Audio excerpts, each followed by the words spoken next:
Hello बच्चों, आज हम बात करेंगे एक नए सब्जेक्ट के बारे में। नाम है VAC, वैल्यू एडेड कोर्स। यानी कि आप जितना कोर्स पढ़ते हैं NEP के गाइडलाइन के अनुसार, BSc first semester, second semester, third, fourth, fifth, sixth, 6 semester में जो जो भी आप सब्जेक्ट पढ़ते हैं, इसमें जो ऑड नंबर का सेमेस्टर है, यानी कि विषम संख्या में जो सेमेस्टर है, जैसे 1, सेमेस्टर 1, सेमेस्टर 3, सेमेस्टर 5, इनमें आपको वैल्यू एडेड कोर्स नाम का एक सब्जेक्ट पढ़ना होगा। वैल्यू यानी कि मूल्य, एडेड यानी कि वृद्धि करना, जोड़ना। एक ऐसा कोर्स कि बाकी कोर्स पढ़ने के बाद अपनी वैल्यू में कैसे वृद्धि करोगे आप, तो वैल्यू को बढ़ाने के लिए, अपने मूल्य को बढ़ाने के लिए हम पढ़ेंगे एक नया कोर्स, जो कि हमारे प्रैक्टिकल जीवन में जो लागू होगा। केवल थ्योरी में इसको नहीं समझना है, यह प्रैक्टिकली हमारे जीवन में लागू होगा, हमारे जीवन के मूल्य को बढ़ाएगा। इसलिए इसको हम क्या कहेंगे? Value added course. तो देखिए, इसमें सिलेबस क्या होता है, किनको किनको पढ़ना होता है, कितने यूनिट है इसके, कितने क्लासेस में पूरा करना है, कितनी इसकी क्रेडिट्स हैं, ये सब देख लेते हैं थोड़ा हम, है ना। तो देखिए, ये इसको कौन पढ़ते हैं भाई? देखिए, ये पढ़ते हैं BSc। अगर कोई BSc लिया है, मतलब जो 6 सेमेस्टर का जो कोर्स है, तो प्रोग्राम क्या है? बैचलर लोगों के लिए है ये।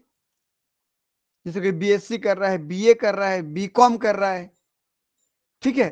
तो जिन कॉलेज के यहाँ वैल्यू एडेड कोर्स है, वो इनको ले सकते हैं। कौन से सेमेस्टर में पढ़ा जाता है? सेमेस्टर 1 में पढ़ोगे, या 1 में नहीं पढ़े तो आप 3rd में पढ़ोगे, 3rd में नहीं पढ़े तो आप 5th में पढ़ोगे।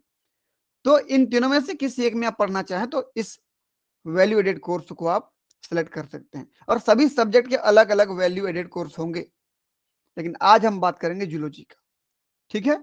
तो कोर्स कोड हमारा क्या है? जूलॉजी के लिए वैल्यू एडेड कोर्स क्या है? ZO यानी कि जूलॉजी, VAC यानी कि वैल्यू एडेड कोर्स। और ये 1 इसलिए क्योंकि ये सेमेस्टर 1 में लागू है, समझ लीजिए आप। अगला कोर्स टाइटल, जो जूलॉजी में वैल्यू एडेड कोर्स है उसका टाइटल है पब्लिक हेल्थ एंड हाइजीन।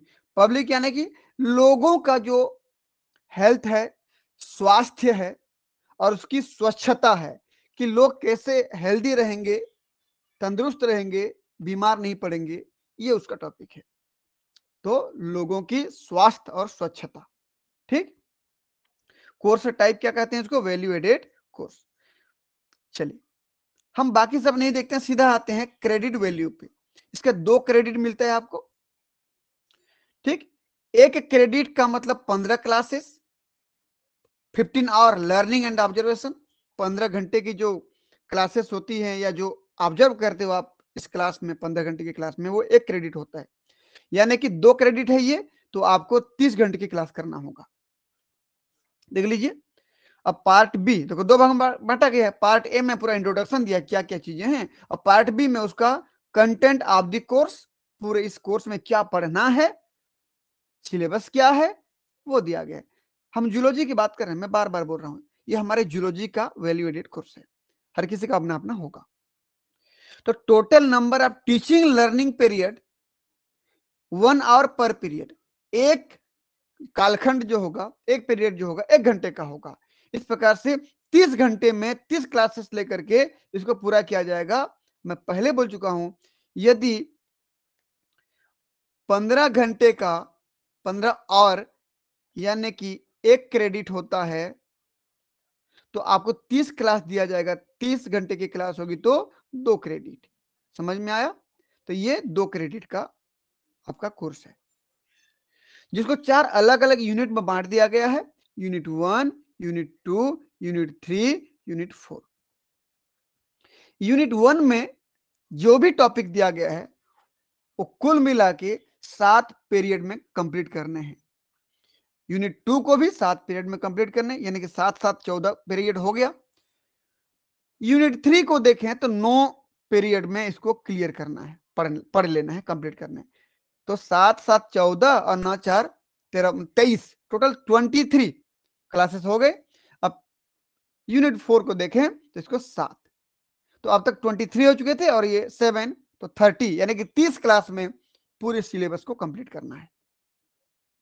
तो देखते हैं इसके अंदर क्या क्या चीजें दिया गया है, हम थोड़ा जल्दी से इसको पढ़ लेते हैं। यूनिट 1 में क्या देखें, टॉपिक में मेंटेनेंस ऑफ पर्सनल हाइजीन, कि आप अपनी निजी, अपनी स्वयं के शरीर को किस प्रकार से आप सुरक्षित रख सकते हो, साफ सुथरे रख सकते हो, स्वच्छ रख सकते हो। तो इसमें क्या क्या पढ़ना है, introduction to public health and hygiene, इसमें पब्लिक के साथ साथ खुद का भी सुरक्षा करना है। डिटर्मिनेंट्स एंड फैक्टर, भाई अगर पब्लिक को आपको साफ स्वच्छ रखना है, खुद को साफ स्वच्छ रखना है, तो उसके लिए क्या क्या फैक्टर्स हैं, क्या डिटर्मिनेंट्स हैं, कौन कौन सी ऐसी पॉइंट हैं जो यहाँ पर काम आएंगी, उसके बारे में पढ़ना है। अगला पॉल्यूशन एंड हेल्थ हैजार्ड्स, कि जो भी प्रदूषण होता है, अब प्रदूषण होने के बाद जो हमारे शरीर के लिए, हमारे स्वास्थ्य के लिए हानिकारक है, वो क्या क्या है, जैसे water and air borne disease, पानी की वजह से और हवा की वजह से फैलने वाली बीमारी। अगला रेडिएशन हैजार्ड्स, रेडिएशन यानी कि विकिरणों, खतरनाक विकिरणों की वजह से जो हमको तकलीफ होती है, जो हमको बीमारी होती है, क्या क्या है, किसकी वजह से होती है, कौन सा रेडिएशन हैजार्ड्स का मुख्य कारण है, जैसे नेटवर्क टावर, मोबाइल के जो नेटवर्क होते हैं, इलेक्ट्रॉनिक गैजेट्स, जो भी आप इलेक्ट्रॉनिक चीजें घर में यूज करते हैं, टीवी, फ्रिज, एसी, उनसे क्या दिक्कतें हमको होती हैं, उसकी रिकमेंडेड लेवल क्या है, कितनी लेवल तक हमारे मनुष्य के लिए या जीवों के लिए वो सहन करने लायक है, उसके बाद हमारे लिए हानिकारक हो जाएगा, उसके बारे में पढ़ना है। उसके इफेक्ट क्या होते हैं, उससे कैसे बचा जा सकता है, हमको किस प्रकार से उसको बचना चाहिए ताकि उसका इफेक्ट हमारे बॉडी पे ना हो, ये पढ़ना है। अगला पर्सनल हाइजीन में ओरल हाइजीन, हम अपने मुंह को, अपने माउथ को किस प्रकार से साफ सुरक्षित रखें। मेंस्ट्रुअल हाइजीन, जो महिलाएं हैं, जो फीमेल्स हैं, जो गर्ल्स हैं, जिसमें मेंस्ट्रुअल साइकिल हर महीने में ब्लीडिंग के रूप में 4-5 दिन के लिए आती है, वो उस समय किस प्रकार का एहतियात बरते या किस प्रकार की सावधानी बरते कि उसको उसको किसी प्रकार का इन्फेक्शन ना हो। आइडियल हैंड वॉशिंग मेथड, हम किस प्रकार से हाथ धोएं, एक आदर्श तरीका क्या है हाथ धोने का, इसके बारे में बात करेंगे। आइडियल फूड कीपिंग मेथड, भोजन जब बच जाती है हमारी, उसको हम अगले समय खाने के लिए, जैसे रात का खाना बच जाती है, सुबह खाने के लिए रखते हैं, तो किस प्रकार से उसको रखें ताकि उसमें किसी प्रकार का इन्फेक्शन ना हो। ये पहला यूनिट था हमारा। यूनिट 2 की बात करें, न्यूट्रिशन एंड हेल्थ, पूरा पूरा खाना पीना पे डिपेंड कर रहा है, और खाना पीने की कमी की वजह से हमको किस प्रकार की बीमारी होती है उस पर डिपेंड कर रहा है। तो classification of food into micro and macro nutrients, micro और मैक्रो न्यूट्रिएंट्स के आधार पर हमारे भोजन के प्रकार क्या क्या है, कौन कौन है। बैलेंस डाइट, संतुलित आहार क्या है हमारा। इंपॉर्टेंस ऑफ डाइटरी फाइबर, हम जो भी भोजन लेते हैं उसमें फाइबर लेना क्यों जरूरी है। सिग्निफिकेंस ऑफ ब्रेस्ट फीडिंग, यदि कोई माँ अपने बच्चे को दूध पिलाती है तो वो क्यों बेहतर है कि किसी मेडिकल शॉप से खरीदे हुए पाउडर वाले दूध से, उसका महत्व क्या है, माँ के दूध का क्या महत्व है बच्चे के लिए, ये पढ़ेंगे। अगला मेल न्यूट्रिशन एनोमलीज, मतलब हमको जब कुपोषण हो जाती है तो क्या क्या बीमारियां देखने को मिलती है। एक एनीमिया, जो आयरन और विटामिन B12 की कमी से होती है। क्वासियोरकर बीमारी देखने को मिलती है, मेरेस्मस देखने को मिलती है, रिकेट्स देखने को मिलती है, गोइटर देखने को मिलती है। तो ये सब बीमारियों के कारण क्या है, यानी कॉजेज पढ़ना है। सिम्टम क्या है कि यदि ये बीमारी हमको हो गए हैं तो हमारे बॉडी में क्या लक्षण दिखेंगे, हमको ना हो तो उसके लिए प्रिकॉशन क्या है, अगर हो जाए तो उसकी देखभाल कैसे करें, क्योर कैसे करें। ये हो गया सेकेंड यूनिट। थर्ड यूनिट में देखिए तो कम्युनिकेबल या कंटेगियस एंड नॉन कम्युनिकेबल डिजीज, यानी कि संक्रमण जो फैलते हैं, फैलने वाले बीमारी और न फैलने वाले बीमारी, संक्रमित बीमारियां और असंक्रमित बीमारियां। तो कम्युनिकेबल वायरल डिजीज में कौन कौन से वायरस की बीमारी हैं जो फैलते हैं, मीजल्स, ठीक, चिकन पॉक्स, स्वाइन फ्लू, उसके कारण क्या हैं, लक्षण क्या हैं, कैसे बचा जा सकता है, ये पढ़ेंगे। अगला कम्युनिकेबल बैक्टीरियल डिजीज, पहला वायरल था अब bacterial disease, tuberculosis, typhoid, cholera, इसके भी कारण क्या है, लक्षण क्या है, कैसे बचा जा सकता है, इसके बारे में पढ़ना है। अगला सेक्सुअली ट्रांसमिटेड डिजीज, कुछ बीमारियां ऐसी होती हैं कि जब सेक्सुअली रिलेशनशिप होती है तो उसमें मेल या फीमेल से एक दूसरे के बॉडी में ट्रांसफर होती है, जैसे एड्स, साइफिलिस। उसके कारण क्या है, लक्षण क्या है, रोकथाम कैसे करें। नॉन कम्युनिकेबल डिजीज, ऐसी कौन सी बीमारियां हैं जो एक दूसरे के बॉडी में ट्रांसफर नहीं होती है, नहीं फैलती है, तो hypertension, arthritis, diabetes, peptic ulcer, obesity, depression and anxiety. Their causal agent, यानी कि उसके कारण क्या है, लक्षण क्या है, रोकथाम कैसे करेंगे, ये है। अगला चौथा नंबर देखिए तो public health management and general medical awareness. Public health management मतलब क्या हो गया कि हम पूरे लोगों की हेल्थ को किस प्रकार से मैनेज करें, और उसके लिए जनरल मेडिकल अवेयरनेस क्या क्या है कि हम उस स्वास्थ्य के प्रति किस प्रकार से अवेयरनेस, जागरूकता हम लोगों में ला सकते हैं। तो vaccination, benefits of institutional deliveries. Vaccination तो समझ में आया कि हर एक उम्र में एक वैक्सीन लगाना होता है, जो नवजात बच्चों से लेकर के पूरी उम्र तक चलती रहती है, उसको समय पर लगाया करें। अगला बेनिफिट ऑफ इंस्टीट्यूशनल डिलीवरीज, कि जो गर्भवती महिलाएं हैं, माताएं हैं, उनको कहाँ डिलीवरी के लिए लिया जाए, क्या हमारे घर के मोहल्ले की दाई उनको डिलीवरी करा दे, कि किसी अच्छे से हॉस्पिटल में लेके जाएं जहां पर उनके डॉक्टर्स, उनके ज्ञाता वहां पर काम कर रहे हों। तो वो हमारे ऊपर डिपेंड करते कि हम कहाँ लेके जाएं। अगर हम एक अच्छे इंस्टीट्यूट में लेके जाते हैं तो अच्छा डिलीवरी होगा, वरना अगर हम अपने घर में ही, मोहल्ले में ही किसी दाई के हाथों में दे देंगे तो हो सकता है बहुत सारे इन्फेक्शन फैल जाए। डीवॉर्मिंग ड्राइव्स, यानी कि जो छोटे बच्चों में कृमियां होती हैं, कृमियों को मारने के लिए क्या क्या यूज करते हैं, जैसे यूज ऑफ अल्बेंडाजोल गवर्नमेंट देती है कॉलेजों में ये। अगला फर्स्ट एड, हम प्राथमिक उपचार करेंगे, किसका किसका, इलेक्ट्रोक्वेशन। इलेक्ट्रोक्वेशन मतलब कि यदि किसी को बिजली का झटका लग गया तो कैसे घर में कैसे उपचार कर सकते हो उसका। रोड एक्सीडेंट हो गया तो आप अपने प्राथमिक तौर पर क्या उपचार कर सकते हो। बर्न हो गया, किसी के शरीर जल गया तो क्या उपचार कर सकते हैं। लाइटनिंग स्ट्राइक आ गया, किसी के ऊपर गाज गिर गया या गाज गिरने की वजह से वो इफेक्ट में आ गया तो क्या आप उपचार करोगे। डॉक्टर तक पहुंचाने से पहले आप जो उपचार करते हो दैट इज फर्स्ट एड या प्राइमरी एड्स, प्राथमिक उपचार। अपने लेवल पे क्या करते हो आप, ठीक। अगला एनवेनोमेशन।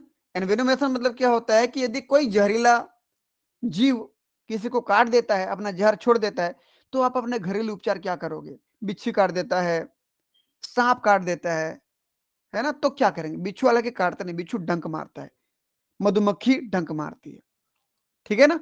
तो ये अगर हमको डंक मारे या काट दें तो हम अपने घर में किस प्रकार से उपचार कर सकते हैं, डॉक्टर तक पहुंचने से पहले क्या कर सकते हैं, दैट इज प्राइमरी एड या फर्स्ट एड या प्राथमिक उपचार।